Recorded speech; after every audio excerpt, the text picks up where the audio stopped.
Hey everyone, and welcome back to another Jazzy Wicks candle review. Today I'm reviewing a Candleberry candle for you. So this is the Candleberry company. They're more widely known in America than they are in the UK. They're a little bit hard to come by in England. If you know where to look, you'll be able to find some, but we don't get as much of a range of scents as what they do in America. It's quite a big candle name in America, but we don't get that many here yet in the UK. So this is Habanero Sweet Jam. The reason I got this was because I got it recently with my Candles Direct mystery box. They were selling it, and it's actually on sale at the moment of filming this video. So the video is only going out a day or two after filming, and this is meant to be $26.99 and it's currently on sale for $12.99.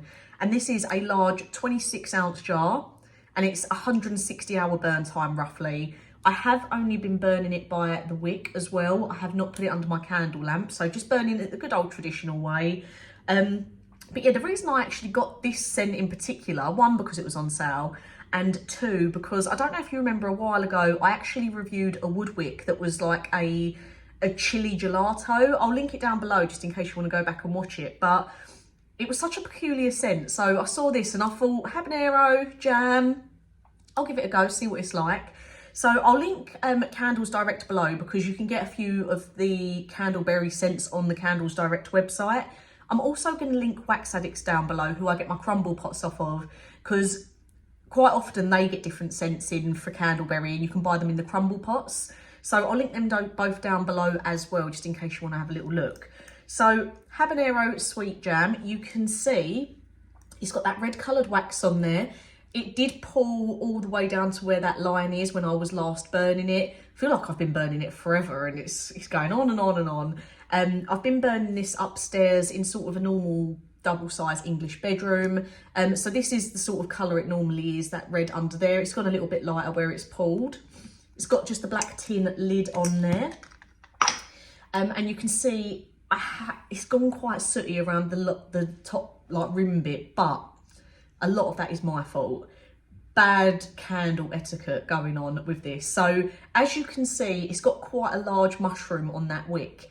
And when I trimmed the wick before burning the second time, I didn't take I don't know why, I think I was just being lazy or I weren't thinking about it. But when I trimmed the mushroom off, I didn't take it out or empty it out. I just left it sitting in there. And then when I lit the wick, walked away, obviously I was still at home, but I went back upstairs and the flame looked huge. And then I looked and it was because the mushroom had fallen off next to the wick, and where I'd lit the wick, it then lit the mushroom again. So the flame was huge. I had to be very careful, but then obviously that's why it was still a little bit sooty. I do feel like the wick on these are really, really thick.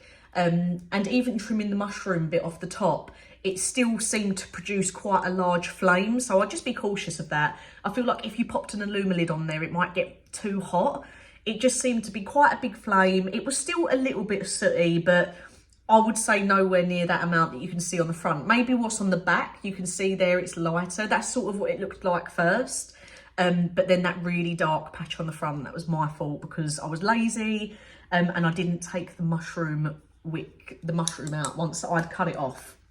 So let me just read to you the description of this one. So it says, Habanero Sweet Jam is a housewarming and beautiful cool weather fragrance with notes of juicy exploding seasonal fruits, habanero and complementing spices that satisfy every taste bud.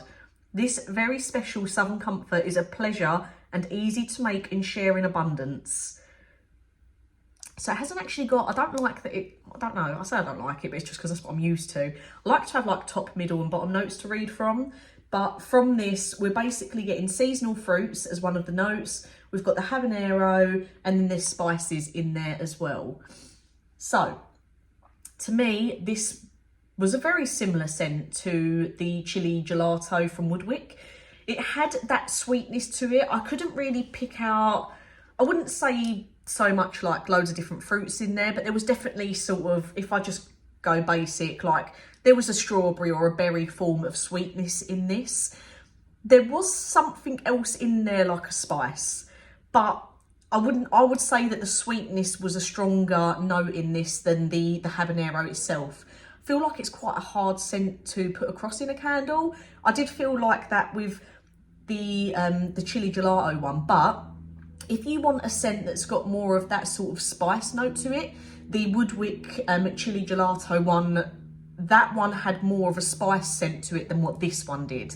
This one I would have said was more sweet jam than anything else. You could definitely tell there was something a little bit different in there, like a spiciness, but it was not overpowering. It wasn't a main note in it for me. I would have just said it was more a jam scent. There is a, oh, what was it I had before? I'm trying to think, there was a Yankee Candle I had before that was a jam scent. It's a little bit harder to get hold of now. It smelt like that with just something a little extra in there, just like a little spicy note. But yeah, more, if you like sweet fruity scents, you'll probably like it. The habanero doesn't come through enough to make it horrible or spicy, which is a weird thing to say when you're smelling something. But with the chili gelato one that Woodwick done, you could definitely smell that there was spices in that. Whereas this one, not really. More just sweet and jam. So yeah, I think for $12.99, well worth it. I don't think I'd necessarily want to pay like the $26.99 for this scent. It wasn't memorable enough for me to want to pay nearly £30 for it, but very happy with it for $12.99. The throw was strong enough for the scent that it is. I'd say if you're burning it in a larger space, like when I burn candles downstairs, so you can see that's my living room there. This is my kitchen, the dining room's like in front of me. It's all open, there's no doors, which is why I have my candle lamp downstairs, because a lot of the time it's hard for some of the candles to throw in such a large space. This is one of them candles that I feel like if you're burning it in a large open space, it's going to struggle. So if you do get this for $12.99, I do think it's better to burn it in like a smaller area. Or even if your living room's got doors you can close off, just so you can actually contain the scent and get some of the throw coming off of that. For the throw rating, I'd say a 6 or a 7 out of 10. I'd say maybe, if I'm going to be harsh, a 6. Because I could definitely smell the sweetness and like a berry jam in there, but I would have liked to have smelt more of the spices coming through as well, which maybe then would have put it up to like a 7. I still don't think I'd rate it any higher than that, just because it's not an overly memorable scent. But for my, I'm trying to think if I've had a Candleberry jar before. I know I've got crumble pots in it. I'll have to look back on my channel, because obviously it's been a few years since I've been doing this now, so I do forget what I've burnt and what I haven't. But yeah, for $12.99, I can't fault it. It was fine. I definitely think it's worth it for the price, but yeah, I wouldn't pay $26.99 for it. So if you do have a little look at Candles Direct, these are on there at the moment. They've got a few Candleberry scents, some in the sale and some aren't. But let me know if you've tried this and what you thought of it, or if there's any other Candleberry scents that you think I should keep an eye out for and give a go, let me know. But as always, thank you for watching, and I'll get a new review out for you soon.